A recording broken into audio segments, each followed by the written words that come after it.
नमस्कार मित्रांनो. या T20 विश्वचषकाचं विश्लेषण घेऊन आज आपल्यासमोर मी हजर आहे. मित्रांनो, T20 विश्वचषकामधील सुपर 8चे सामने संपले. त्याच्यानंतर सेमीफायनलचे सामने संपलेले आहेत आणि आता तो प्रत्यक्ष सुरू झालेला आहे. शेवटचा सामना तो म्हणजेच फायनल मॅच आणि या फायनल साठी या 2 टीमा क्वालिफाय झालेल्या आहेत. त्या म्हणजे एक भारत आणि दुसरी म्हणजेच न्यूझीलंड.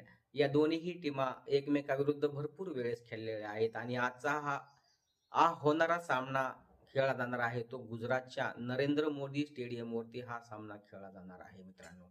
आणि या सामन्याचं विश्लेषण जर करायचं झालं तर भारताची ही फलंदाजी भन्नाट फॉर्ममध्ये आहे. परंतु अभिषेक शर्मा हा भारताच्या विजयामधला विलन ठरू शकतो. आणि भारताच्या विजयामधला हा अडसरच म्हणावा लागेल.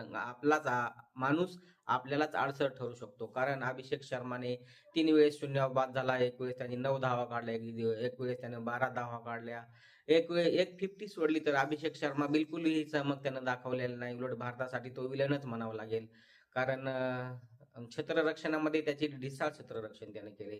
त्याचा जोडीदार असलेला संजू सॅमसन नुकताच वर्ल्ड कपमध्ये आलेला आहे आणि काय कामगिरी केली राव त्यानं झक्कास एक नंबरची कामगिरी केलेली आहे. सेमीफायनलमध्ये त्यांनी भन्नाट कामगिरी करून दाखवली आणि सुपर 8च्या लढतीमध्ये देखील त्यानं काय कामगिरी केली राव.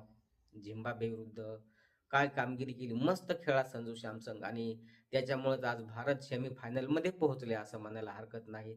त्याच्यानंतर ईशान किसन हा देखील खूपच सुंदर खेळी करताना आपल्याला सध्या पाहावयास मिळत आहे. ईशान किसनचा दुसरा जोडीदार म्हणजेच तो टिळक वर्मा. टिळक वर्मा तर काय आलेल्या सुरुवातीच्याच बॉलपासून टिळक वर्मा हा सुरू होतो. सुरुवातीच्या 2-3 मॅच तो अडखळत नक्कीच खेळला.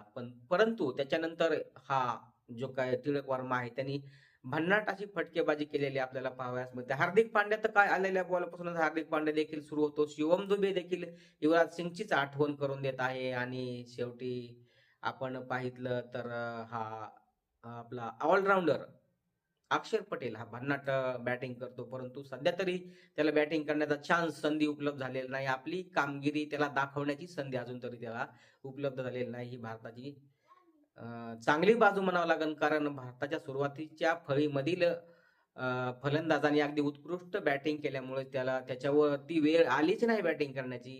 ही भारतासाठी चांगलीच संधी चांगला संकेत म्हणायला हरकत नाही मित्रांनो. परंतु अभिषेक शर्माचा फॉर्म हा भारताच्या विजयामधला एक अडसर नक्कीच ठरू शकतो. तर तिकडं जर पाहायचं झालं तर न्यूझीलंड संघामध्ये जर आपण पाहिलं तर न्यूझीलंड संघाचा खेळाडू आहे फिन आलन हा नक्कीच भारतासाठी डोकेदुखी ठरू शकतो. भारताच्या फायनल ट्रॉफी जिंकण्याच्या विजयामध्ये अडथळा ठरू शकतो. फिन आलन, अभिषेक शर्मा हे दोनही भारतासाठी अडथळा नक्की ठरू शकतात. अभिषेक शर्मा आपलाच आहे पण तो अडथळा त्याच्या फॉर्ममुळे ठरू शकतो. फिन आलन चांगली सध्या फॉर्ममध्ये आहे. त्यांनी चांगली फलंदाजी केलेली आहे आणि त्याच्यामुळेच हा न्यूझीलंडचा संघ इथपर्यंत त्यानं प्रवास केलेला आहे. तसेच आपल्याला ग्रँड फिलिप्स याच्याकडे देखील पाहावे लागेल. उत्कृष्ट फलंदाजी करणारा हा देखील फलंदाज न्यूझीलंडकडे सध्या उपलब्ध आहे आणि दुसरीकडे जर पाहितलं तर न्यूझीलंडच्या बॉलिंग डिपार्टमेंटमध्ये स्पिन डिपार्टमेंट खूपच सुंदर बॉलिंग करताना आपल्याला पाहावयास मिळत आहे. मिशेल शार्टनर आणि त्याचा जोडीदार आलेला मॅकॉन्ची या दोन्हीही गोलंदाजाची गोलंदाजी जर पाहितली तर अत्यंत कमी धावा हे दोन्हीही गोलंदाज देत आहेत आणि दुसरी महत्वाची त्यांची जमेची गोष्ट म्हणजे विकेट देखील काढत आहेत.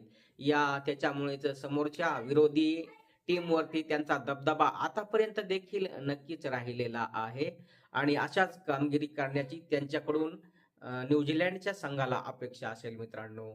आणि त्यांचे आपण जर पाहितले फास्ट गोलंदाज त्यांनी देखील उत्कृष्ट कामगिरी केलेली आहे. तर इकडे भारताच्या गोलंदाजीकडे आपण नजर फिरवली तर भारताचे तीनही जे काही फास्ट गोलंदाज आहेत अर्शदीप सिंग, जसप्रीत बुमराह आणि हार्दिक पांड्या या तिघांनीही अगदी सुरेख अचूक टप्प्यावरती गोलंदाजी करून समोरच्या विरोधी पार्टीला चारी मुंड्या चित करून टाकलेला आहे. अगदी कमी धावा देऊन धडाधड विकेट काढणे अशा प्रकारचे परफॉर्मन्स या तिघांनीही सध्या केलेला आहे. परंतु भारताची सध्यात सर्वात मोठे डोकेदुखी म्हणजेच भारताचा स्पिन डिपार्टमेंट. या स्पिन डिपार्टमेंटमध्ये भारताला एक तर विकेटही मिळत नाहीत आणि दुसरी गोष्ट म्हणजे अत्यंत जास्त सरासरीने स्पिन डिपार्टमेंट आपली रना देत आहे. त्याच्यामुळं भारताच्या टीमवरती प्रेशर येत आहे या गोष्टीचं. आतापर्यंत बल्लेबाजांनी चांगली बल्लेबाजी करून दाखवलं म्हणून निघून निघलं. परंतु आता हा शेवटचा सामना आहे. प्रत्येक वेळेसच नशीब आपल्याला अशा प्रकारे साथ देईल असं नसतंय. त्याच्यामुळं प्रत्येकाने आपली जिम्मेदारी योग्य ओळखून, योग्य टप्प्यावरती चेंडू टाकून आपली कामगिरी उंचावण्याचा नक्कीच प्रयत्न केला पाहिजे. परंतु भारताच्या विजयामधले हा देखील एक अडथळा आहेच. एक पिन आलं, दुसरा अभिषेक शर्मा, तिसरा आपला वरुण चक्रवर्ती. हा अडथळाच म्हणावा लागेल, कारण आपलाच आहे. परंतु तो जो काय लयीमध्ये नाही तो, आणि जो काय धावा लुटतोय, समोरच्या टीमसाठी धावा खर्च करतोय, ही जर परिस्थिती पाहिली तर निश्चितच चिंतेची बाब आहे. फिल्डिंगमध्ये देखील काही उत्कृष्ट झेल अक्षर पटेलने घेतलेले आहेत. उत्कृष्ट फिल्डिंग देखील अक्षर पटेलने केलेली आहे. तशाच फिल्डिंगची गरज भारताला आहे.